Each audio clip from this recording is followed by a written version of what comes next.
સ્વાગત છે। હું છું રેખા માલકાની અને જોઈએ આજના સમાચાર।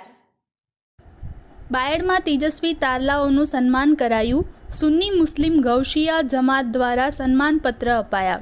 ધોરણ 10 અને ધોરણ 12 સામાન્ય અને સાયન્સના વિદ્યાર્થીઓનું સન્માન કરાયું।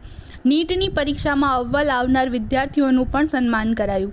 બાયડ મુસ્લિમ સમાજનું ગૌરવ બનેલા વિદ્યાર્થીઓને અપાયા સન્માનપત્ર।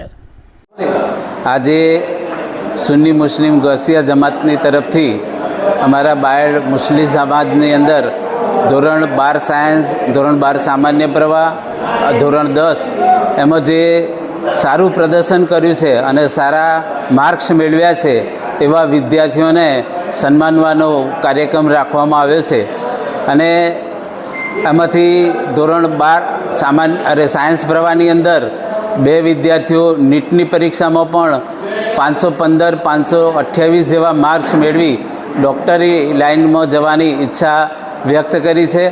ધોરણ 10માં પણ 2 વિદ્યાર્થીનીઓ NSA હાઈસ્કૂલમાં પ્રથમ અને દ્વિતીય સ્થાન મેળવી અને બાયડ મુસ્લિમ સમાજનું ગૌરવ વધારેલ છે। તેમજ અન્ય શાળાઓની અંદર પણ 80% માર્ક્સ મેળવી વિદ્યાર્થીઓ અને વિદ્યાર્થીનીઓ પણ સમાજને ગૌરવવંતું સ્થાન અપાવ્યું છે। એટલે એમના માન અને સન્માન માટે આજનો આ કાર્યક્રમ અહીં આયોજિત કરવામાં આવેલ છે। ધન્યવાદ।